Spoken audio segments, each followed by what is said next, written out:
B-move cutie fly. Hey guys, it's Andy. You just not noticed that? I My just bad. Hold on, Andy's talking. Okay, sorry, go again, Andy. Alright, I'm keeping that. I hope you guys know. Hey Oh, guys, fuck.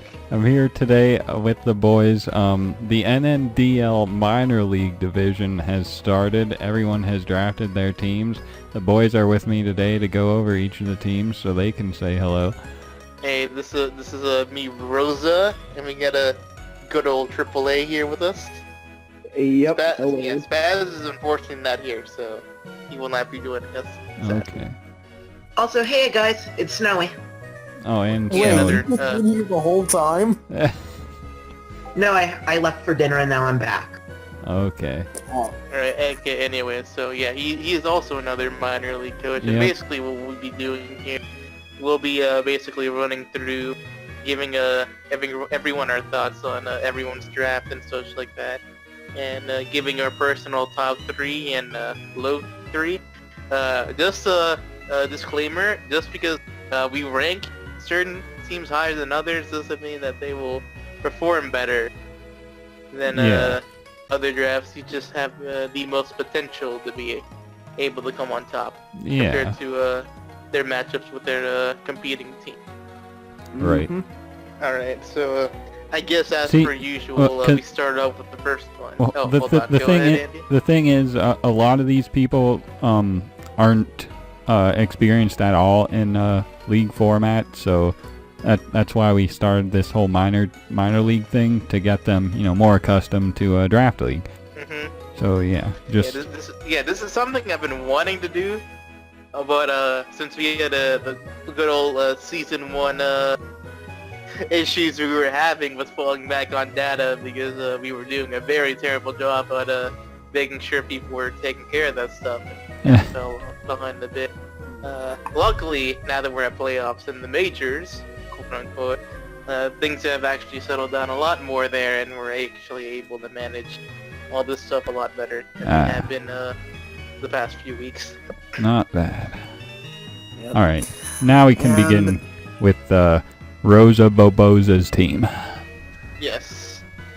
Yeah, Rosa took himself down to the minors, and his team consists of Mega Gallade, Victini, Gliscor, Rotom Wash, Como O, Floette Eternal, which is allowed this season, Okay. Miltank, Ferrothorn, Kling Clang, and Caracosta, with Como O, Floette, and Kling Clang all being his C-move mons. And personally, right off the bat, I really like his team. Yeah, I I mean, I didn't know. go on, Andy. I didn't know it was Eternal Floette. Like, that's a bit scary, but yeah, I like it as well. Yeah, I mean, Mega Gallade and Victini. Man, switching where? Unfortunately for the people who drafted the convenient psychic resists, unfortunately those are not going to really be resists when it comes to Gallade and Victini, so I have that advantage going for me, Yeah. as well as my overall, in my opinion, pretty solid team overall. Yeah. Yeah. In my opinion, oh sorry. No, go ahead. No, you're fine. Go ahead. In my opinion, Rotom Wash is going to kind of be super important to this team in the long run. While Mega Gallade and Victini is a really strong core, Rotom Wash gives a Hydro Pump that's going to really, really help. I mean, to be fair, Rotom Wash is mainly there for a default and 2 a flying resist. Yeah. And plus, Oh. it just kind of finishes off the Fire Water Grass core I have with Victini and Ferrothorn. Wasn't really picked for the Hydro Pump, like I said. It's just that it offered a lot to what I needed for a good team. Focused on Gallade and Victini's breaking power. I'm Yeah. also expecting a lot of Hazard. Yeah, he's got plenty of hazards. He's got Pharaoh that can get Stealth Rock and Spikes. And then, of course, for other hazard setters, he's got Gliscor and Miltank, who can both still set up rocks. So if he wants to... hold on. You're also forgetting Karakosta and Como, who also get a rock. You're right. Oh, yeah. How could I forget those guys? But, yeah, if he brings one of those with rocks, that means he can free up a slot with Pharaoh to get spikes. And then he has Gliscor and Rotom Washed as his defoggers. I think those are the only things on his team that gets defog, but those two are pretty good on their own, so I think it'll be fine. I think Floette gets in my opinion, Floette unfortunately doesn't, but in my opinion, I feel like Gliscor's probably the best defogger that I was able to get, to be honest, mainly because one, it's neutral to rocks and isn't affected by spikes, so I feel like this is a pretty good pickup for me overall, as well as Roost to top it off, which in my opinion puts it over a lot of other defoggers that you could draft potentially. Yeah, Gliscor is a top tier mon in my opinion. Yeah. You drafted it round 1 in the PBF. Yeah. Yeah. Someone had to be man enough to do it round 1 for some reason. But anyway. We're gonna have some other great round 1 picks here. Oh yeah. It gets glorious. Yeah, but anyway. Yeah, I rate your team a solid 9 out of 10. Well, thank you. I feel like I like this one a lot more than my previous one I had in majors before I dropped out for personal reasons. Mainly because one, I actually got for the most part everything I needed. I just kind of had to tweak it around, and unfortunately, during the drafting process, I actually had the mascot, but I had to drop the mascot because the fact that I didn't really have a very good water switching outside of Rotom Wash. It gets worn down pretty easily. I originally thought I liked Roserade better. Then once I realized you had Eternal Floette, then I figured, okay, now I like your team actually better than I did when it had Roserade. But yeah, actually swap Floette for Roserade. I just dropped it first when I had it time, so I didn't get that snipe during the drafting process. Yeah, and then to keeping that in mind, basically have to draft Karakosta as my my Zardex answer. So yeah, I think that about wraps up Rose's team. Unless you guys have to move on to the most broken team in this entire draft.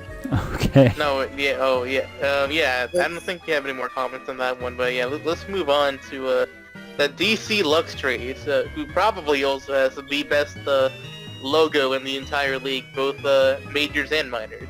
Hold on, Andy, can you go ahead and bring up the logo real quick? Yeah. Oh wait, that's Snowy. Where did he put it? Hold on, I got it. I'm gonna post it in a general real quick. Okay. My logo is so ugly, but it's only a temporary thing while I actually try and make something better looking.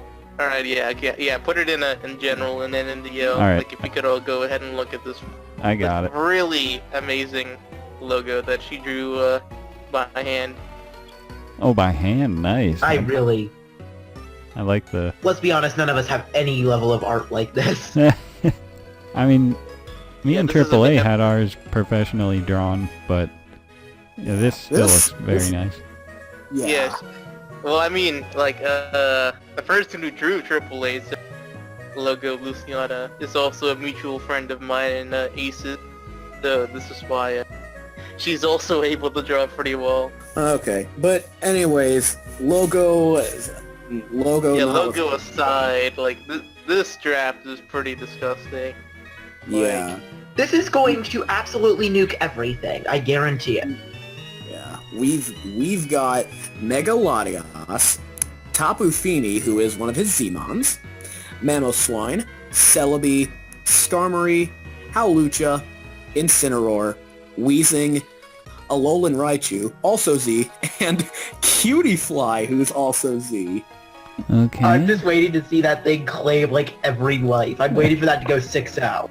All I gotta say is off the top of the bat, like the first thing that catches my eye is how great her 3 cores are in Megalodios, Finny, and Skarmory, and then Celebi Tapu Fini and Incineroar. Like, Yeah. Those in all are... honesty, this is a really hard thing to break, and in all honesty, not a whole lot of teams are really prepared to break like both of these cores if she decides to bring both of them into a game. Yeah.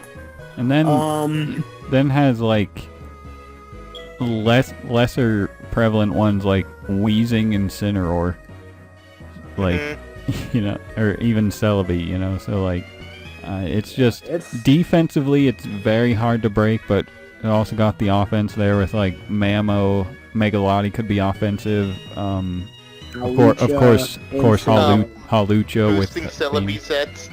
Yeah. Yeah, and then you can't forget about Nasty Plotolil and Raichu either. Right.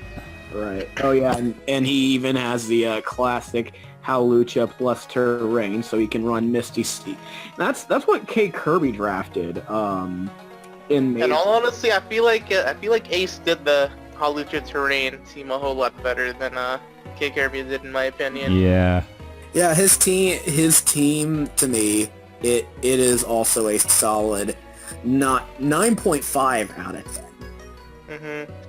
I don't, like, let me see here, like, the main thing is, a lot of her mons could run, like, extremely, like, diverse sets, because, like, Celebi alone could run, like, 8 different sets, and then Finny could run, like, equally the same amount, as well as Megalodios. In all honesty, none of her mons are really one-dimensional, which is the thing, except for, like, Skarmory. I guess, like, Weezing or, like, Alolan Raichu, but even then...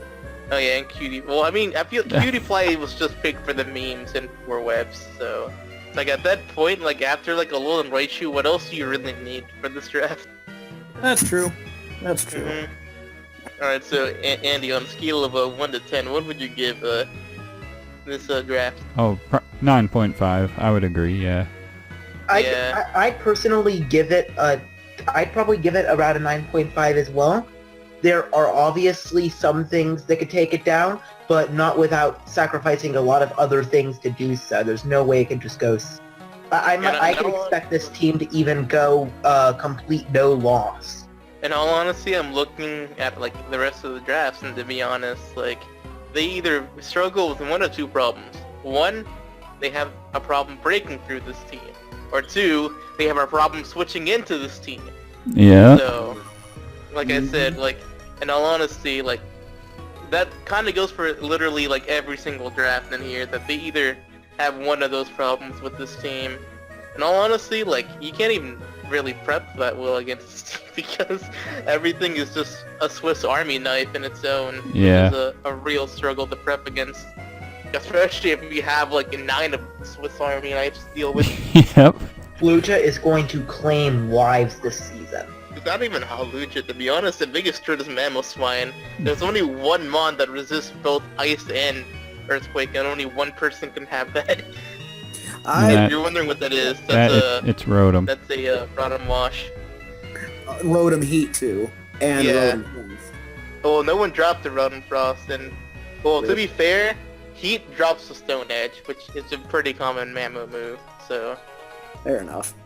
The only real answer to it is Rotom Wash, and like I said, only one person's able to draft that. So Mamo is a very big problem.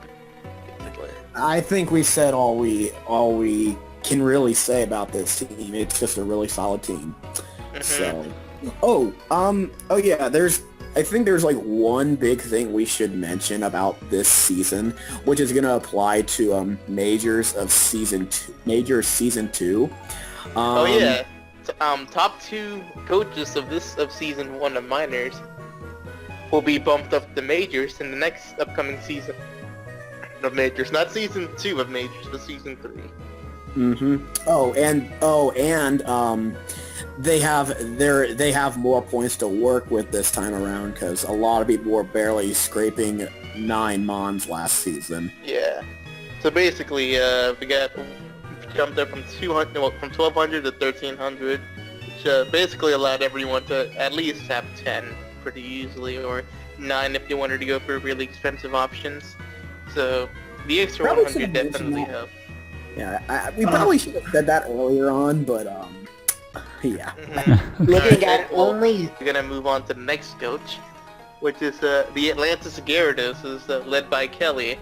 To be honest, like I was seeing a lot of people's PRs, and she was at the bottom at most of them. The only reason why I put her mine low on my PR was just because there's honestly, like, after I'd say probably the top 5, everything after that, in my opinion, is pretty close and neck and neck in terms of how good they are. There's probably about 4 or 5 standout drafts, and the rest of them are pretty good in terms of how well they were drafted from there. Yeah. I felt this was one of the better ones, in my opinion. Yeah, I helped Kelly with this one, even though we kind of had to switch some stuff around because she got sniped quite a bit. But I think she was able to salvage something pretty nicely here. So we got her very iconic Mega Metacham, Zapdos, her other iconic Pokemon, Gyarados, Florges, Dragalge, Superior, Doublade, Magmortar, Mismagius, Golem, and Torterra, with Z Gyarados, Z Mismagius, and Z Torterra. So, Andy, what are your thoughts off the bat with this one? I said, she had a lot of setup mons, particularly ones that beat, unaware mons, as well as, decent speed options, not the fastest, but, Superior's up there. Even as slow mons that can abuse Trick Room if opponents want to rely on that, and not a lot of hazard options, but not too many hazard options herself, which I felt might have been problematic. But I think overall it's solid enough that the lack of hazards don't really drop it much. So Yeah, I mean, for hazards, she can run on Toxic Spike Dragalge. Stealth Rock Golem. And Stealth Rocks Torterra. oh, true. Oh, those are her rockers. Oh, I didn't Yeah. even realize. Yeah, and then for defog, she got some really good defoggers, honestly. Yeah. She has one of the best ones in Zapdos, then another good one in Forges, and a pretty good offensive one with Superior, who in all honesty, kind of threatens a lot of common rockers people tend to pick up. Yep. And I think the term I describe Kelly's draft is probably the Jack of all trades, Master of none draft. I think it's a pretty good overall draft, but I can understand some of the weaknesses it might have here, but it also has some pretty good strengths to keep it going with the rest of the other people she has to compete with. Definitely, yeah. yeah, overall, I'd give this team about either an 8 or an 8.5. It is pretty good. I give it a pretty solid 8 out of 10. Like I said, probably the sets she could run aren't as versatile as, per se, Aces or mine, but I feel like just the fact that she just has some really solid mons overall, and she has the fact that she has some pretty scary Z-mons as well to back it up makes up for it. Mm-hmm. Alright. Is it time for the obligatory 9-mon offensive nutcase of 4? Okay. This man. Okay. Okay, well anyway, so next up we got the Sarnia Spirit Tunes. Andy, how about you go ahead and read us off King Zekrome's draft here? Gladly. He's got Kyurem Black, Kartana, Ribombee, Mega Pinsir, Blacephalon, Starmie, Landorus Eye, which I'm assuming is Sandforce, Spiritomb, and Electabuzz. Jeez, wall break the team. Yeah. Yeah, basically. This is just power on top of power. Kartana, Kyurem B, Blacephalon, with double beast boost on top of Mega Pinsir. In Yeah. all honesty, this is hyper offense. Pros, very offensively threatening. Yeah. I guess Kyurem B, Kartana. A lot of options too. People think some of these mons are Oh, one-dimensional, and to be fair, some of them are Kartana, but some of these other mons can run some pretty unconventional things. But And honestly, being one-dimensional doesn't really matter if they're really good in that one dimension. Mega Pinsir, Blacephalon, for example.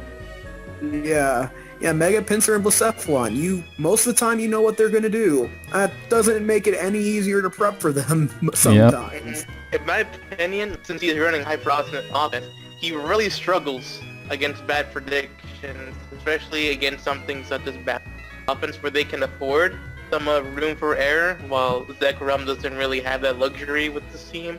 Yeah, Bad turn or misplay could off on entirely.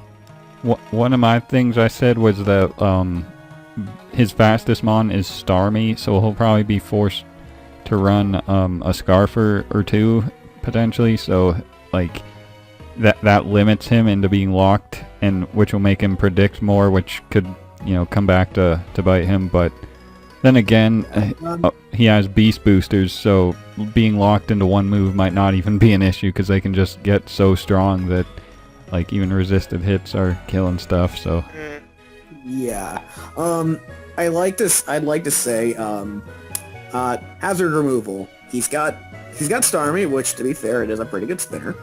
If he wants, Kartana. yeah, he can. If he wants to get rid of hazards as quickly as possible, he can always run Kartana, or if he really wants to, he can run a bulkier Kartana with Defog. We're also forgetting that Lander's Eye also gets defogged. Yeah. So. Oh yeah. Not the worst options for hazard removal, which looking at his team, he will probably need because he does have Kyurem, Ribombee, Pinsir, Blacephalon. So having decent hazard removal at least helps that out a little. yeah, I feel like I feel like one of the main problems is that Zeke probably run into is just opposing setup sweepers. I think that's the main thing he has to watch out for, basically being reverse swept by something if it gets the chance to. yeah. Like all hyper offensive teams have to worry about. Mm-hmm. I think when I wrote my description, I didn't see he had Ribombee. So when I said Starmie was his fastest mon, redact that. Ribombee's clearly there. So I don't know how I missed that too. I would I also think Water gave him a better of a problem, considering that his best switch into it is either Kyurem or Starmie. Well, Starmie does have recover. It still has to be wary of like some random coverage move, like a random energy ball or signal beam or T-ball that they could be sent to him. Yeah, and Kartana's not a switch into anything. Kartana's not a switch into anything, period. So, I think overall, I'd give this like a 7.5 out of 10 in my opinion. I think it's still a pretty solid draft. It's just that the flaws stand out a lot more compared to like the previous three we've gone over. yeah, So next up, we got the New England Pat Rats, led by Andrew with Zardwy, Scizor, Garchomp, Slurpuff, Medicham, Keldeo, Snorlax, Electivire, Venusaur, Krokorok, and Donphan, with Z Garchomp and Z Venusaur. My opinion, kind of one of the weirder drafts. Like, I understand a few of the picks, but some of the picks I don't really understand. Like, picking Medicham and Keldeo on the same team seems kind of redundant when you have like a clearly better fighting type. yeah. He also has Garchomp, Krokorok, and Donphan, all ground types, and what does Krokorok really do that Garchomp and Donphan can't really do? In all honesty, I don't really know, to be honest. And let me see here. I see some really good stuff with Andrew's draft. Like, I see Venusaur, Zardwy, like the classic Sun duo. Since we're allowing stat boosting, he does have the option for Z growth with Venusaur if he really opts to do that. Okay. So, and then we have Garchomp, Z Garchomp, who, of course, is always a pain to deal with. One of the things I'm really worried about for Andrew is just that his hazard removal is kind of limited to the, especially considering the fact that he's running his Zardwy team. His two defoggers, Donphan and Scizor, kind of are in a weird position because Scizor defog on his Zardwy team seems kind of counterproductive considering the fact that a lot of people, if they're smart enough, will be packing secret hidden power fires. So having that boosted under the sun will make Scizor a very easy target to pick off if Andrew isn't scouting very carefully. And then Donphan suffers from the fact that he kind of has an Ice Peak draft with basically 4 mons weak to Ice attacks. But he drafted Snorlax, so it's going to be number 1 on Curtis's PRs. Sure. I honestly don't like Snorlax on this team. Like, in all honesty, I feel like it's only there just because otherwise he would lose to Sapelon and other ghost types like that, to be honest. Snorlax also has the thick fat ability, which could help him get a hidden power fire just absorbed. Well, I mean, like, the thing is, like I said, there are a lot more convenient options for a team like this than Snorlax. Because Snorlax, like I said, just kind of sticks out right there. Like, if you wanted something to help out with potential hidden power fires, you could always draft, for say, a rock type, or a bulky dragon type, or a water type that isn't Keldeo. And if you wanted an answer for ghost types, there were a lot of good ones left over. Like I said, Snorlax pick just kind of looks a little bit weird on this team, but it does have its uses. One of my complaints about it was that it's a little weak to water despite the sun, especially Scald, because like anything that can switch into like water doesn't want to get like burned with Scald, so like or hit with an Ice Beam. Yeah, like Keldeo's one thing that doesn't mind either, but if that gets worn down, and also Keldeo kind of goes against Zard Y, because can't be weakening your own pumps, you know what I mean? So like it has some flaws, but it's not too bad in my opinion. I feel like if Andrew uses his trades a little wisely, he could probably turn this into a solid probably 8.5 or even 9 out of 10 draft. But at the moment, I think this is more leaning towards 7 or 7.5, mainly just because some picks like Keldeo on a Sun team or Metacham when you have Keldeo just kind of sticks out a lot. Oh, and let's not forget about the Krokorok on a team with Garchomp and Donphan, which, like I said, is a very odd pick. Honestly, it is. I think it is kind of wasted points for Metacham and Krokorok. I would also give it a 7. Yeah, I think that's fair. What about you, Andy? What do you give? Yeah, I agree. 7 is fair. Okay, so next up we got the Dallas Rapidash. Before we move on to Quagsire, I just want to mention that Quagsire was basically the king of having everything he wanted sniped the entire tournament. So the fact that he was able to get a team like he did together is really impressive, and especially because of, well, as you're about to say. Yeah. Well, anyway, back to what I was trying to say. So next up we got the Dallas Rapidash, is led by Quagsire Biscuit. AAA, how about you go ahead and read off these mons? Alright. What he has is Weavile, Z-Move Tapu Koko, Empoleon, Cresselia, Quagsire, Mega Lopunny, Z-Move Archeops, Comfey, Tangela, Smeargle, Typhlosion, and Gabite. And, near the beginning, his team, I would say it actually is pretty impressive. We got Weavile and Z Coco. Offensively, those are pretty good. Cresselia, and then he has a bulky core with Quagsire, Cresselia, Tangela. I mean, probably not the best, but he could have gone worse with as far as bulky cores go. To be honest, I'm not kind of a huge fan with the bulky core he kind of picked, because to be honest, if in games where he doesn't bring Comfey, his Dark Resist is Tapu Koko and Weavile, which doesn't, and Lopunny, which aren't really that bulky to begin with.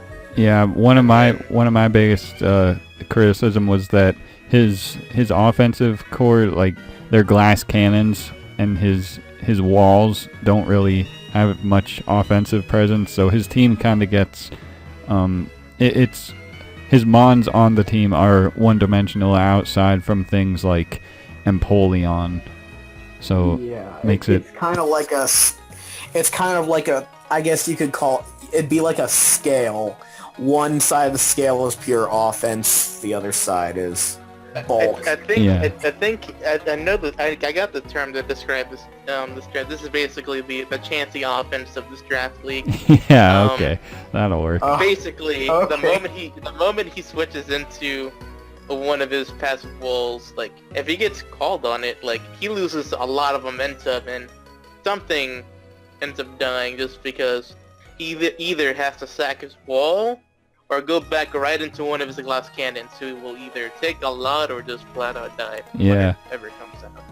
As far as his hazard game would Okay, you got incredibly quiet, AAA. Is this better? Yes. Yeah. Okay. Well, as far as his hazard game goes, he's got options. He's got Comfey, Coco, and Empoleon for hazard removal. And, I mean, I guess Smeargle if he really wants. And then Smeargle, again, it gets all the hazards, so I guess if he was trying to go with like a suicide rate or something, he'd do that. And then he's got Rocks and Empoleon, and Rocks and Archeops, and I guess Gabite too. Despite him having quite a bit of both, I don't know how I feel about his hazard game. I'm not a huge fan of his hazard game, to be honest. It's like, the main ones I see him bringing are either gonna be like Empoleon or Quagsire, because like Smeargle just kind of gets steamed. Like Smeargle doesn't really make a difference if they're running like a bulkier team, because they could just easily like just not even care about Smeargle, especially if like a grass type or anything with natural cure. Right. Just clear the hazards later on, or even if they, especially if they're a semi-stall and he brings webs, like that's not gonna really matter, because one, like his glass cannons are more or less likely not gonna be able to break through semi-stall. Because to be honest, like Weavile's probably his best breaker in terms of like setting up. Yeah, or being like banded. And I mean, I guess you could use Z Coco for breaking certain things, like if you really wanted to make sure Chansey was taken care of, you could always have like, Z Wild Charge or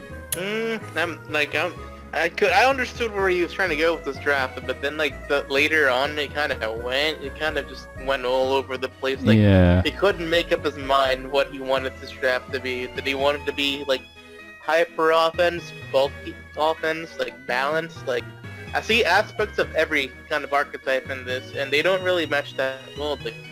Right. I'd probably give this a 7 out of 10. I'd say How about you, 7.5.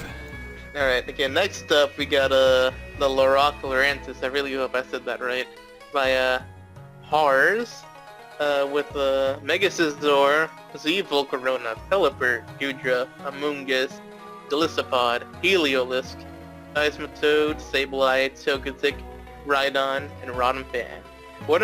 Oh yeah, I don't think he actually finished picking his other Zmons, so assuming that's gonna be a 180, probably either gonna be one the Golisopod, Heliolisk, and Rodampan. Okay, Probably hold somewhere up. One of those. Before is Heliolisk really only 30 points? Yeah, apparently. wait, how did we? Wait, what? Look, Everybody was confused, but nobody tried to fix it. to be fair, it was unranked. That's the thing. Like, if it's Oh. unranked, it's fixed. You kind of can't like you just change that all of a sudden. Okay. We need that ranked next season. Yeah. Yeah. We'll rank it for majors. Like that's definitely something that's going on there. Probably Golisopod too. We should probably rank that as well. Yeah. But Oh, anyway, yeah. We anyway, missed quite a few mons, didn't we? anyway. So back to this. I like the option he has because the fact that he has a raid mode, but it isn't a dedicated raid mode, really makes it hard for people to prep against him if they don't have like a good rain answer like Tapu Fini or Ferrothorn or Amoonguss And or stuff like even- that. Yeah, and even though he has a Volcarona, it's not like it's useless in the rain, because Yeah, it gets Hurricane and Bug Buzz, two moves that really help his raid mode breakthrough Yeah. the struggle, which is basically the grass types that you will normally be carrying the counter. This raid Rain. mode. yeah. During his draft, he directly said that he was planning on running Hurricane like he actually said that when he drafted it. Well, Hurricane, Volcarona, and Rain makes sense. That's the thing. You only run Hurricane, Volcarona if you have a Rain mode. Yeah. But anyway, you got Mega Scizor is his main one, who works really well inside and outside of Rain. Mm-hmm. The Rain helping out is one weakness of Fire. But on the downside, it kind of makes Scald a bit more of a pain to deal with. But like, you get to balance that a bit. Scald's He's got not really a problem. He's got plenty of Scald switches. Yeah, we have Gudra, Helios, Seismitoad. Yeah, it's not a problem at all. I Yeah. guess that he compensates for that other place. Then we got Pelipper, probably the better of the two Rain setters Oh yeah. here. You could run either supportive or offensive sets on Yeah. whatever he wants. Then we have Gudra, probably one of the best special walls in draft that you could pick up. Yeah, and since he drafted Rain, Hydration Rest is an option for him. Yeah, Oh, definitely. And then we got Amoongus, the one thing that's saving him from being completely destroyed by Tapu Koko and fellow electric types. I guess that's true. Yeah, then he has Golisopod, which we should have ranked but didn't. Heliolisk, which can like bring thunder, which would be nice. Yeah, Seismitoad. Seismitoad is another, like I said, talking about the others, another really good out of rain, insider rain option. In rain, it becomes a pretty good breaker / sweeper, while outside of rain, it becomes a pretty good defensive wall with its other ability in water absorb, as well as the utility it's able to bring to the table, such as rocks, knockoff, and all the other stuff. Then we got a Sableye here, another I guess a pretty good utility mon to have, considering the fact that prior to this, he really didn't have a Mega Medicham switch in, so this will help him a lot here. And then we got a Togetic, a pretty solid fairy to pick up here, as well as a Rhydon as his flying switch in, and Rotom Fan, interestingly enough. Yeah. One thing he is kind of lucky about is that no one, drafted Cradily, because otherwise, maybe... Cradily would have given him a very bad time. Like, barring Mega Scizor, I don't think he would have had any really solid answers to that. Well, Rock isn't resistant to bugs, so it still gets it super effective as that bug does, but like, if it lives, Volcarona kind of dies, like right after. Yeah, but no one drafted it, so that's beside the point. Let's talk about hazards and hazard control. Your favorite thing, AAA. Oh yeah, definitely. Well, he has Mega Scizor, which is a pretty solid defogger.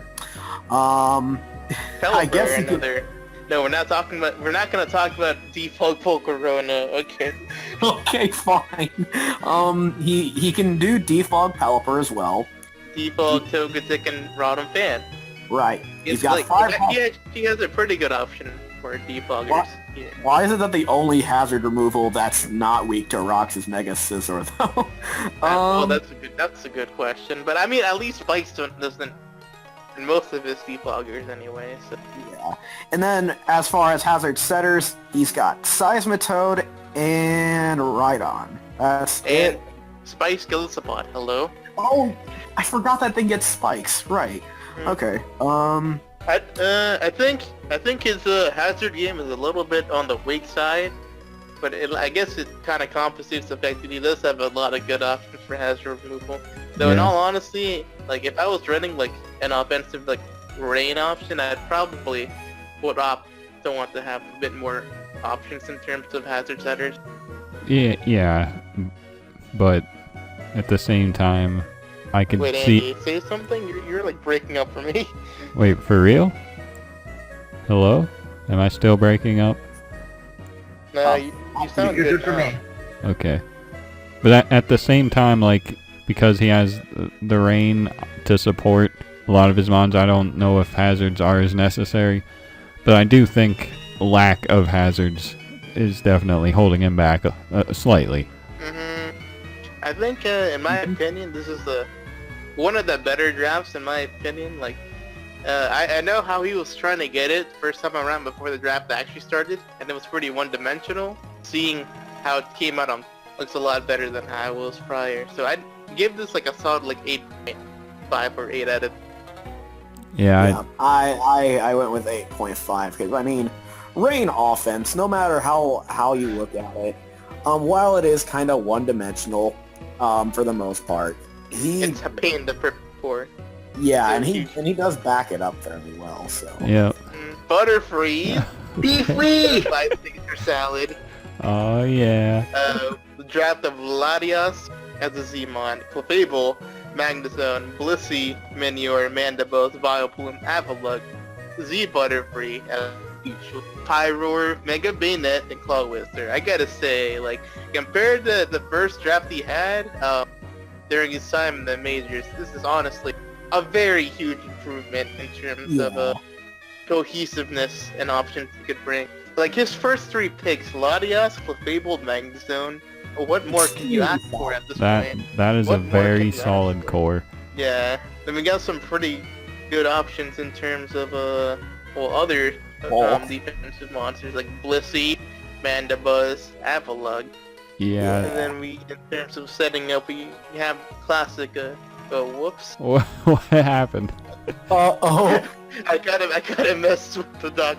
Okay, we got Calm Mind Latias, or even I'm pretty sure he gets Dragon Dance too, if I remember correctly. Not Latias. And if he wants to be Shell real. Smash Minior, who despite it being a C plus mod, it's still very threatening to face against if Yeah. he gets a chance to. And And then how of can we course forget we about got- Butterfree? yeah, and then of course the very iconic Butterfree. At this point, he should just franchise Butterfree because he's always gonna draft it. Yeah. And then we got 2 very solid special wall breakers with like Pyroar and Clawitzer. Though the Mega Bayonet pick was kind of weird. I kind of see it since he didn't really have like points for a more expensive Mega. So Mega Bayonet obviously like puts in some more prankster utilities such as Will-O-Wisp, Destiny Bond, Thunder. as well as and not being a slouch at all offensively either. Yeah. Yeah, it's 165 attack against Shadow Claw, Sucker Punch, Gunk Shot. It's okay. It's okay. It's okay. It's okay for what it's worth, basically. When I did my analysis of this team, I don't think he had Clawitzer or Mega Bayonet, so I said like he didn't have many like potent offensive threats, but now that he has these 2, I think it's much less of a Last of a pass the draft. yeah, and more options. Yeah. Though I still feel like compared to the other ones, it is still lacking a bit in offenses, but his defensive options are really good. Probably like I'd say like top 5 in the league in my opinion. Yeah. So let me see here, and then again, let's talk about hazards and hazard control. In terms of hazards, he has Rocks on Clefable, Magnezone, Blissey, Minior. Magnezone doesn't get rocks. Magnezone gets Rocks. Real quickly, just to answer your question, Z Healing Wish does absolutely nothing. Oh, Yeah. okay. I'm 100% sure Magnezone gets Rocks. You just never see it. I mean, I would have brought it one week if I knew it got rocks. Yeah, I might be remembering incorrectly then, but either way. I don't think it So, does. I'm Scratch checking the Magnezone. checking right now. Yeah. Yeah, it does not get But I stealth mean, rock. otherwise, yeah, Unfortunately. his hazards, he still has Clefable for rocks, Blissey. Yeah, we got and Blissey, Minior, and Avalugg gets Rocks as well, right? No. No, Ah, unfortunately. that's unfortunate. Alright, so little But it does get- lacking in the hazard department, but let me see here. It does have Rapid Spin, and then he also Oh, yeah. has a solid defogger in Latias if he wants to do that. Mandibuzz. How can we forget Yeah. Mandibuzz? Yeah, I mean, his hazard game isn't that bad overall. Yeah, I'd say it's still on the weaker side, but I think like the other pluses compensate for his lack of a hazard game. Yeah. But the most important thing, though, is just that he does have some really good options and ways of clearing hazards for you. Yeah. Yep. And then the last thing, his team is a major improvement over his last one. I'd give him an 8 for it. Yeah, I think I'd give it an 8 out of 10 here. I think that's fair, yeah. Alright Alright, then. Could you do me a favor moving into my team? I drafted a bit dirty. Please don't hold that against me. I mean, Is it- let us get to the draft first, man. Yeah, Snowy's team is up next, the Las Vegas Vaporeons. Alright, yeah, go ahead, Crook, read it off. Okay, stop calling me a crook. Okay, we have Celesteela, Mega Diancie, Z-Move Latios, Hippowdon, Milotic, Z-Move Virizion, Oricorio, the Goat Ditto, Thundurus Incarnate, and Combuskin. First 3 picks was what really sad to me. And then, like, after that, like, I was reading Andy's analysis of it, and I really agree with him, because, to be honest, I only see you ever bring the same 5 Mons, and then the 6th Mon is the only thing that's really gonna change. While, like, I guess, like, the 5 Mons you'll be bringing a lot, which is gonna be Celesteela, Diancie, Latios, Hippowdon, and, Thundurus, inadvertently, that's gonna make it really predictable to, prep against you, and removing any of those 5 Mons basically would make it even more easier to prepare against you, since those are the 5 main threats to really look out for, and like literally, like, for example, like adding Oricorio over Thunder's Eye is like a very huge step down from if you were just to bring Thunder's Eye in the first place. Mm-hmm. Yeah, I mean, Oricorio, it gets 4 forms, but I don't think any of those forms, especially the electric form, is going to be worth it. Thunder's Eye. It just doesn't hold. It doesn't hold up to it. Like, while Virizion and Milotic also give some really nice options, like, I also don't really see being able to fit those either in, like, a main, team of 6. I'll be honest, I'm looking to round my team a little bit when I'm able to trade. My lack of a decent fire type is definitely holding me back, in my opinion. To be fair, like, you have to trade away one of your more expensive ones for a better fire type, because they're, like, all the cheaper ones are all gone, so you're basically left with having to give up one of your better mons in order to get a fire type. Or yeah, or just pick Oricorio, but, like, in my opinion, like, it's Oricorio, and you have a Thunder's Eye, so like I said, those 5 mons are probably your greatest strength, while also being your greatest weakness. Yeah. let's just go over the hazard game again here. Mega Diancie, Hippowdon, and that's it. Yeah. Oh, Yeah, wow. those are the only rock setters he has. I mean, unless his Ditto transforms into something else that gets hazards, but I mean, Alright, and then for hazard clearing, we got Latios and Thundurus, and that's it. yeah. I mean, And you Mega can Diancie to bounce try back, to keep but hazards off with Mega Diancie, but I'm pretty sure 90% of the hazard setters have some way of killing Diancie, so... Just about every single one that's been drafted has a way of killing Diancie, so, like, that's a very not play to do at all. There's no reason you should ever risk Mega Diancie turn 1 just to bounce back hazards. That is, like, not a worth play at all. No. Unless you can for sure kill them before the hazards get up, that's a different story, but... But, like, honestly, I don't, like I said, like they were saying, Magic Box is an option to, like, deter them from setting it up, but, like, taking into consideration what everyone else drafted in terms of hazard setting, 9 times out of 10, it is not a smart idea to go hard Diancie or staying in with Diancie just to keep hazards away, especially considering how much Diancie you could really put in. And we really can't forget how scummy Ditto can get. Like, the problem with Ditto is this: even though we really rag on Ditto, Ditto either does something or nothing at all. Yeah, and I can confirm that because I've had it in quite a few leagues, including, you know, in majors of this one. While it's put in work in quite a few games, sometimes you just forget to put imposter on it. I mean, not even imposter, it's just the fact that, like, if basically, for example, if you're up against, like, a team that has an option for, like, more of a semi-stall or balance option, and they don't really have, like, dedicated breakers, and decide to just go with the team to wear down your team because your team struggles against that due No, to and like sustain. That's just when you Like- run leftovers ditto. Easy. Uh, You Um, still lose because not you're do 5 that. PP each move. Like, there's no winning that. Yeah, I know. Guys, do not ever run like leftovers ditto. It doesn't work. Yeah. I think overall, like, I'm a huge fan of, like, Celesteela, Diancie, and Ladio. If out on her side, but, like, I'm not a very big fan of everything else.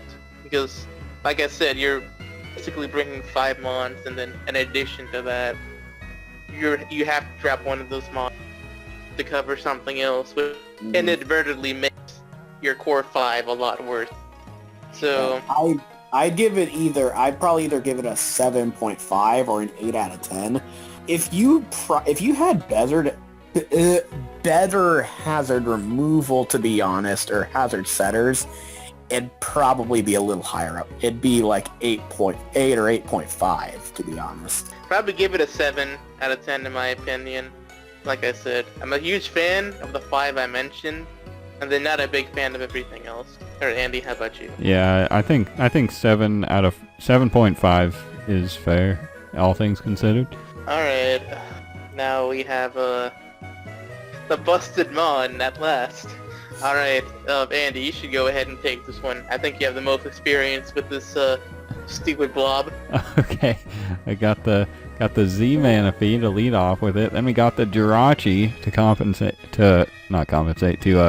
I forget the word. I'm so Support tired it. right now. Oh yeah, Compliment. before we go on, we forgot to mention the coach. It's the England Ellie Gems led by Zach. But anyway, continue, Okay, Andy. yep. Okay, got the 2 Pixies right here. Then Lando T just chilling. Mega Houndoom, Frostless, Cloyster, Torkoal, Masharna, who is a Zmon, Volcanion, and Emolga, who is a Zmon. Yeah. So like, Those first 4 mons by themselves, pretty good. Pretty good. Mm-hmm. Manaphy, that's probably the scariest thing on his team. yeah, That single-handedly kind of break through a majority of these teams if they're Yeah. not properly prepared for it. yeah, Yeah. We've got Jirachi, who can run 1 billion sets. yep, Landorus Therian, who can also run 1 billion sets. yep. Mega Houndoom, really, it's not really something to sleep on. It is actually pretty strong, and he's even got the Torkoal to support that. Yeah. So you're one good luck switching it on a fire blast from this thing if the sun. Yeah, and then we got a Frostlass and Cloyster. Cloyster, another pretty scary sweeper as well. Like, skill link with its moveset is no joke, people.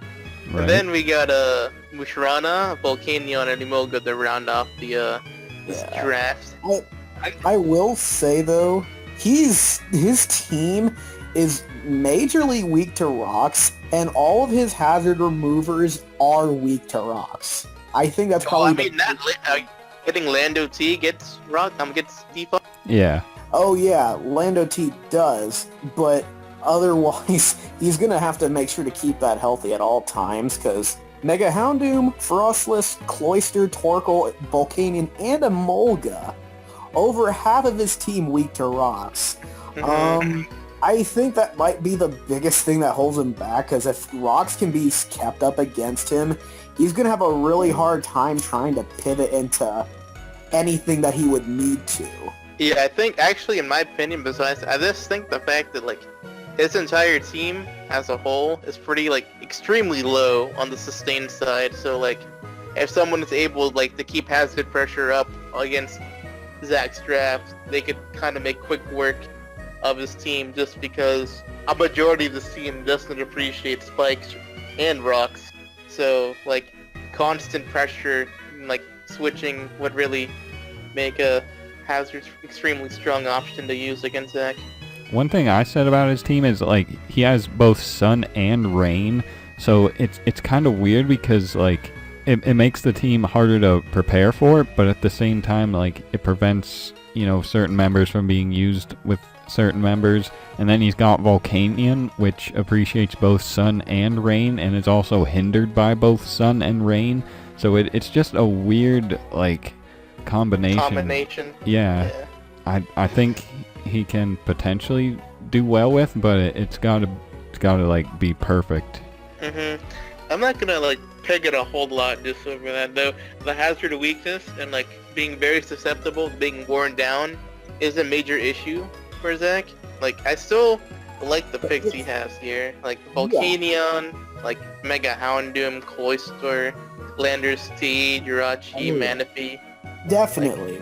I'd still overall give his team an 8 out of 10, but hazards and overall his being worn down, that is the biggest flaw that I can see with this team, and he'll really need to play well against that. I feel like Zach's draft will actually have a really good matchup against opposing coaches who draft very hazard heavy, like Snowy and Kelly, for example.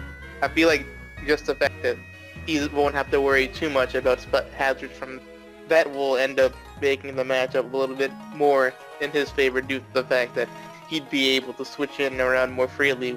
Oh boy, next up. Alright, I don't really have any words to really explain this, but we got the New York Nido Kings led by Zam Luxion with Nido King the mascot, obviously. Galvantula, Deep Ruxish, Stunfisk, Klefki, Mega Manectric, Mega Absol, Whimsicott, Houndoom, Z Talonflame, Dusclops, and Z Castform. Okay.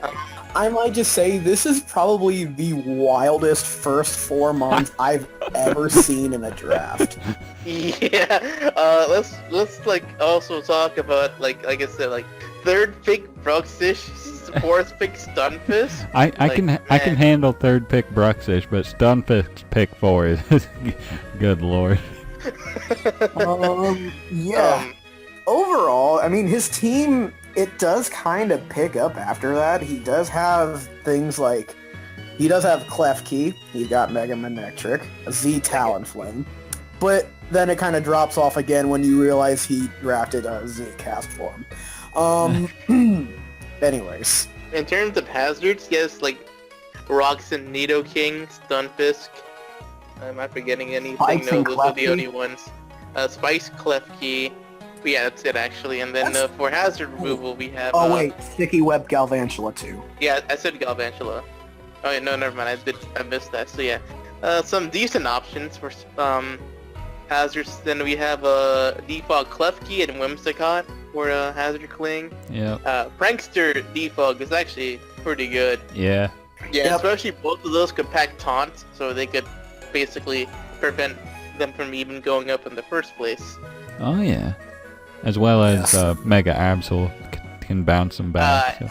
Yeah, I mean, Mega Absol is a pretty risky way to handle hazards. So. I mean, it doesn't lose to every hazard setter, in my opinion. Unlike, I mean, I don't think like risking like 80% on my Absol just to prevent like a layer of spike share box to go up would be a pretty good trade. Yeah, no, I know. He's actually, I think he was like the only, I think he was the only other or was he the only person that actually drafted 2 Megas? Yeah, he was the only person who drafted 2 Megas. Okay. I mean, off his team, it's either really fast. Actually, yeah, most of his team's really fast. Yeah, Talon. It's definitely some weird kind of hyper offense. I'll say the least. It's not so bad now that I'm looking at it, but It has some very, very big weaknesses. Like when your ground resist is Talonflame, there's kind of an issue on that. I just think his team's all over the place. But Yeah. Ground types in general gives them an extremely hard time because one, like they could just easily run like a rock coverage move and then just predict switching in Talonflame, and then there goes your Talonflame. So now you're kind of stuck with a grounded team facing a ground type. Yeah. I think that's my main problem with it. It's just the fact that it's like extremely susceptible to ground types, and like the fact that like you have to run like really weird things like Bizdev, Whimsicott, like just to even like remotely deal with the ground types. Like it becomes extremely like tax heavy on certain mons just to carry more weight than they should be, just to not have like a basically like 0 to 100 matchup against someone. Yeah, I kind of know how that feels with my team, with my current team as well. But yeah, overall, I'd give his team either I don't know, like maybe a 6.5 or a 7 out of 10. I think I'd give it. I think 6.5 is more reasonable. Like it does like improve like as the draft went on, but like probably like the draft with the biggest weaknesses visible. Like it's not even the fact that he picked a bunch of low tier mons. It's just the fact that like a lot of them don't really like Mesh well. compensate for other picks. Together. Yeah, they don't mesh that well together. So like I'd give it a 6.5. Like it isn't a lost cause against every team. Like he definitely will have to work the hardest out of anyone in certain matches. Yeah, any last thoughts, Andy, before we move on? No, I would probably give it a 7, but yeah. Yeah, it's either 6.5 or 7 for me. So, yeah. Alright, then next up we got the Drayden Bay Dunsparce. Andy, how about you take this one off? Alright, good old Damien. He's got Zard X, Toxapex, The broken mon. Suicune, Savali, Jolteon, Chansey, Dunsparce, Registeel, Mienshao, Pikachu, and The Lycanroc goat. Day. Who allowed him to draft Zard X, Toxapex, Chansey, Suicune? Who let him draft these mons? But my analysis was Chansey, Registeel, Toxapex, Suicune, disgusting. Other than that, it looks pretty good despite minimal hazard control to support Zard. Also, gotta love the dual electric absorbers in Jolteon and Pikachu. Wait, actually, hold on. Wait, now that I'm looking at it, why is Defogger Zard X? Toxapex also, and Silvally. Oh yeah, I forgot about Savali. That mon kind of sucks. But Toxapex anyway, only removes toxic spikes, but I gotta say it's a pretty interesting draft. Like Wait, it does have things going for it, but it is kind of on the weird side. I'm not entirely sure if I agree with like the double water right off the bat in like the first 3 rounds, yeah, but I was like, oh, and I think he almost drafted triple water. I think yeah, he was about to, but I think he changed his mind. Let's see here. In terms of like hazards, he does have toxic spikes, Salt Rocks from Chansey, Dunsparce, and Registeel, and then like Egg Force Pex with the toxic spikes, and like his soul like has real hazard remover and like Silvally. Yep. Yeah. Oh yeah, I forgot. Lycanroc Day also gets rocks. So yeah, there's that. Honestly though, I don't think Pikachu is necessary. I think he could have used that 30 points for another hazard removal, to be honest. Yep. Damien has my respect just for the Pikachu. Like, Mine let him too. have his... Yeah. Then he. It's not every day. It's not every day you see Pikachu getting picked up. So. But it was picked up last. It was the Natures though last time. Hey, we someone has to carry the torch. Okay, that's like NNDL tradition at this point. That someone has to draft Pikachu. Yep. In every Okay, season. fine. Then I'm drafting Pikachu next time. Then. All right.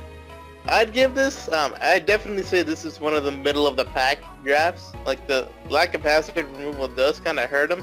Oh, can we also talk about how he has, like, basically only one fighting switch in who gets, like, destroyed by a coverage move? In Toxapex, you mean? Yeah, Toxapex. But, I mean, he could run a Silvally type that's not weak to fighting as well. Fair enough, True. but, like I think I mentioned this, like, a while ago, Silvally's main problem is just the fact that it gets worn down way too easily. Oh. Yeah. I think, yeah, like I said, this is definitely one more of the middle of the pack drafts. It's not bad, it's not, like, the best, but, definitely has its strengths and weaknesses, but I feel like, the strengths sort of balance it out a little bit more. So Yeah. I think I'd give this, like, a solid, like, 7.5 out of 10. Yeah. I'd give it like an 8, to be honest. All right. Andy, how about you?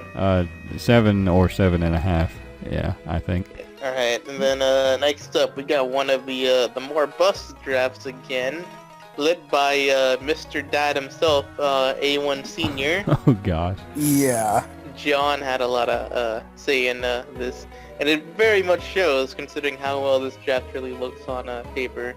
So we got a Mega Mawile broken, Hydreigon, one of the Zmons, Chestnut, Tentacruel, Z Metagross, Rotom Heat, Aromatisse, Aerodactyl, Piloswine, Shelgon, Palossand, and Glaceon. Gotta Good say, Shelgon. yes, the Shell God returns once again. Gotta say, this is the very classic, like, Steel, Dragon Core, and, like, Hydreigon and Metagross. That's iconic right there. Yeah. Mega Mawile to kind of round that up, even though it's also Steel type too.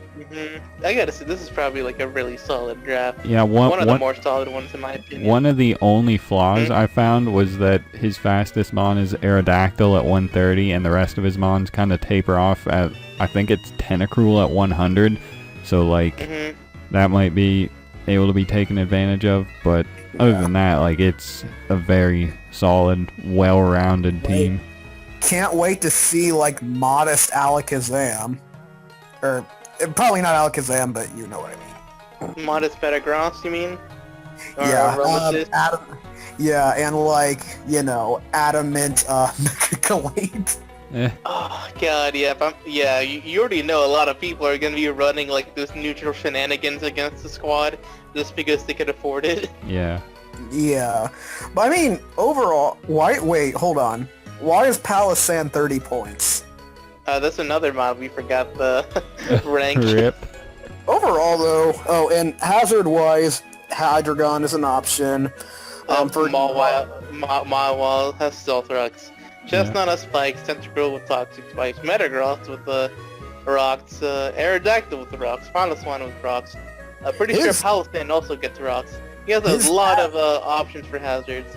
Yeah, his hazard setting game is probably the best of anyone's draft. Yep.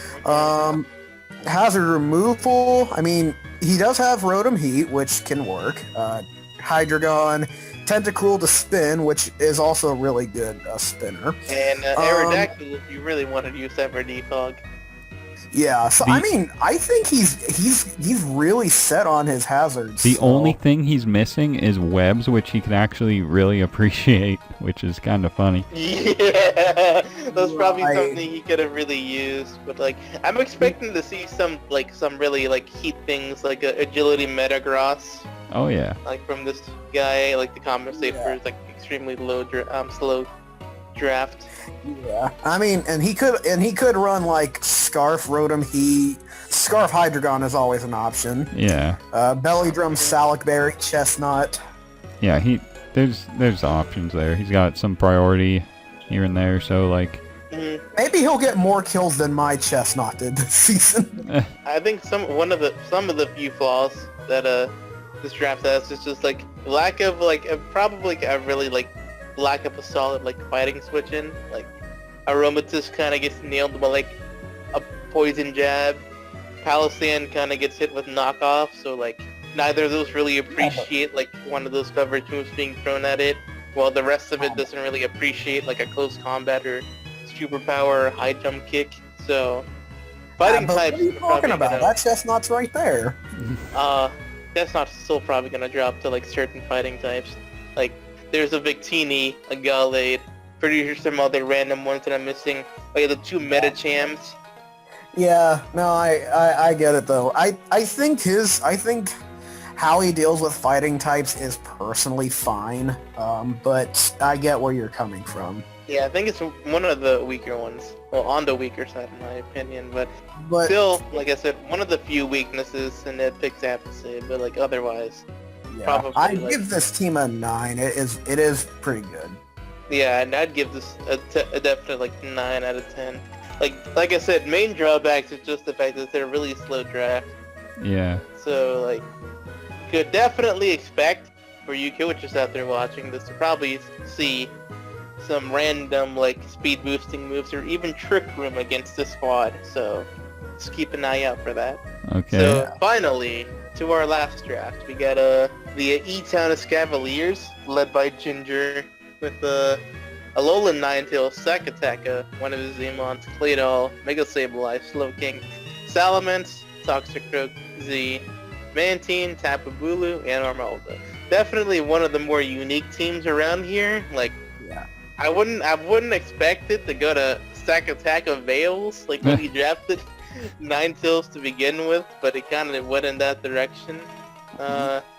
His team, it's probably the one you'd probably expect Trick Room from the most, just because he's got Stakataka, Claydol, and Slowking who can all get Trick Room. And his team is pretty slow for the most part. His fastest being Alolan Ninetales and Salamence after a Dragon Dance, so definitely very one of the lower ends in terms of speed.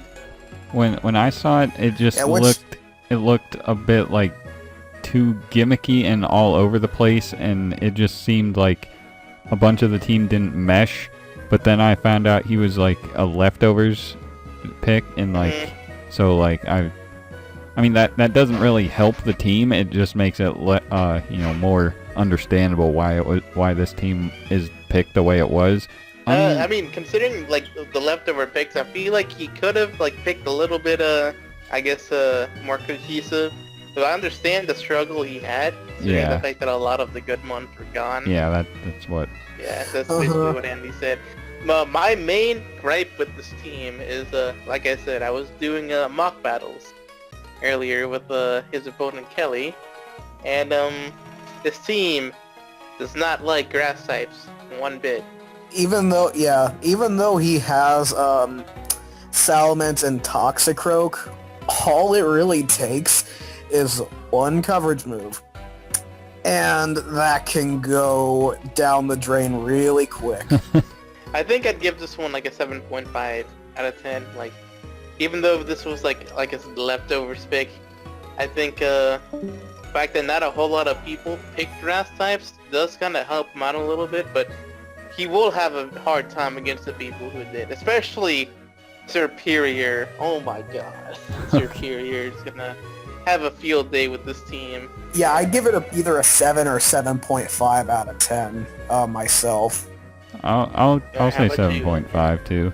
Alright, so now the moment people have been waiting for, probably the quickest part as well. So what are your top 3 drafts here, in your opinions, in terms of cohesiveness and all that other good stuff? Triple A, let's start off with you. Number 3 for me would be the Gotham Gothitelles. Yeah, that team, his hazard game is undoubtedly the best of anyone's draft here. And even that withstanding, his mons are pretty solid, like Mega Mawile plus Z-move Hydreigon. That's very threatening. And then he still has some decent offensive options also with Z-move Metagross. He can even run Belly Drum Chestnut if he wants to.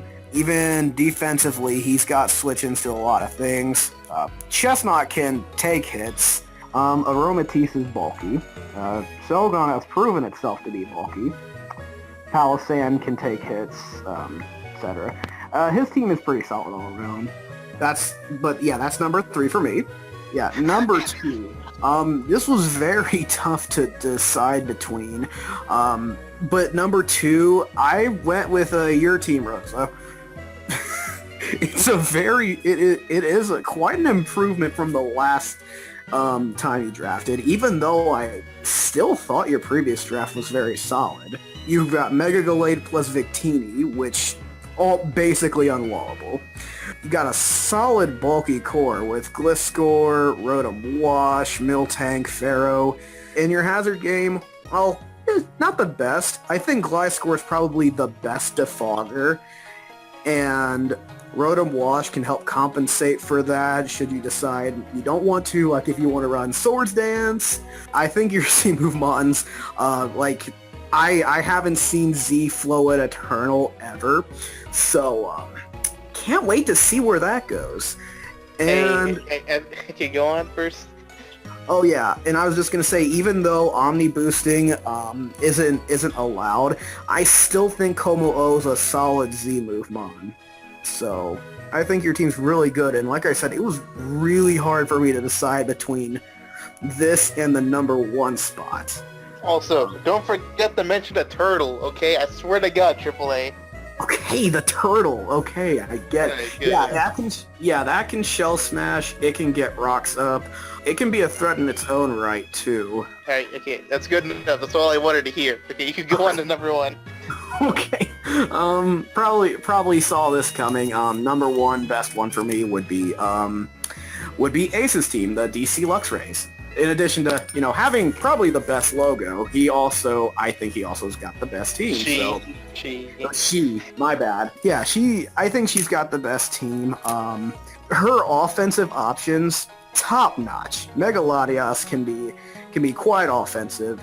Tapu Fini, now that it has a Z move and can run like Z Rain Dance, that can be, you can of course run that offensively if you want to. Mammoth Swine, I think enough's been said about Mammoth Swine. Unwallable. Yeah. Howlucha, he's got that nice terrain and can even run Flying Gym Acrobatics this season. Incineroar, that's a sleeper threat. You should never underestimate that, and because it's strong and it's got a lot of bulk, thanks to Intimidate and the possible Assault Vest. Hashtag best PGC Mon in 18. Yeah, it's just offensively he's got good options, and even defensively, again, a lot of the same Mons I've mentioned already can be bulky too. And in addition to those Mons, he's also got Celebi, Weezing. Out of all the teams, outside of maybe yours, Rosa, it does stand out the most as a good team. Let's not forget about the Z Cutify. Let's not forget to mention the elephant in the room. Yeah, if Z Cutify manages to get a sweep this season, good on you, Raze, if you can do that. Alright, okay. Andy, how about your top 3? Number 3 would probably be Kelly. I said in my my rankings that this was my favorite team, and it is. I do think it's solid as well. Plenty of setup options, minimal hazard options, but that I don't think it's necessarily necessary when you have this many setup mons. Plus, a bunch of defog options. You can just guarantee, always get rid of hazards, and Mega Metacham is just looking kind of nice. So yep, got that. For number 2, I actually think Zach and the England Elgems, just because the dual Pixie Manaphy Jirachi is ridiculous, combined with Lando, Houndoom, and the unpredictability of weather. I think it adds a very, ultimately solid element. It did have some problems, which we mentioned, but I think ultimately it's still, solid. And of course, number 1, I have Ace for the reasons that AAA mentioned. Alright. Okay, let's see, for number 3 for me, I think I also gotta agree with, AAA here. Gotham got the tells, even though it's a slow draft, all of these monsters are extremely solid, could do multiple of things, and are just, overall, really good on their own, and then even better put together. So, I'd honestly say, top 5 team in this entire draft. And then probably number 2, I'd put myself in. All the same reasons AAA did. I'm not even trying to be conceited here, but still. Wow, putting yourself as one of the best, of course. That's like Andy putting himself at the best. Hey, I'm not saying I'm the best, okay? I think we all know who I'm about to put at number 1. Like I said anyway, I just feel like mine specifically just has a pretty solid Firewater, Grass, Fairy, Dragon, Steel course, along with the pretty good choices in Breakers, as well as Z-Mons. And to top that off, Mega Gauntlet and Victini. Nothing has to be said about those two. Those are broken. And then, of course, number 1 would have to be the DC Luck Race, led by my good friend Ace. Options on top of options on top of options. This is literally a team of Swiss Army knives. Yeah. Could literally be running anything. So this probably going to be the hardest team for anyone to prep for, to be honest. Just because Every Yeah. team, like every single one of these mons could run like 8 different sets against you. Alright, I guess Noe, if you're still here, would you like to give us your top 3? Okay, so my top 3, in number 3, I know this one's going to be a bit different than yours, and it's just due to a little bit more personal preference, but I think, Lurantis is, just because of her use of rain in a way that isn't completely required for the team to function, while still completely making it a million times better. Yeah. Okay. That team definitely has the ability, against any team that can't run weather, that team has the ability to set up rain, and against other teams that do run weather, it's not like it minds very much. I understand. It's a pretty solid number 3 pick. I think it's definitely a top 5 team for me. Yeah, I'd say top 5. I wouldn't say top 3, but I get what you're saying. So You also your gotta number remember 2? that I basically have almost zero idea what I'm doing. I'm just trying to figure out how this whole drafting thing works still. So- I mean, fine. Understandable. Nah. Yeah, I you're don't. good. I'm really mixed on who would come in second. Rosa and Lone Wolf probably kind of get close in second, just because I'm not really sure what Rosa's team is capable of, but it looks like it's capable of some pretty crazy. Oh. If you want to see Mega Gallad in action, just go watch Dragon's replays. Yeah, I've seen some of the chaos that it can cause. Mega Gallade, it's probably one of the best megas in the format. But let's like be the- very, it's number very, 3. very straightforward here. In what possible world is Ace not number 1? None, because No. like that draft is like extremely broken. Like I said, I think what I'm I still said, waiting though for a Cutie Fly and 6-0 sweep. the reason why this draft is number 1 is just, it's literally like 9 Swiss Army knives in one team. So that's like the main thing to watch out for. I can't really pick a bottom 3. Yeah, I'm pretty tired, and I'm not trying to hurt anyone's feelings. Yeah.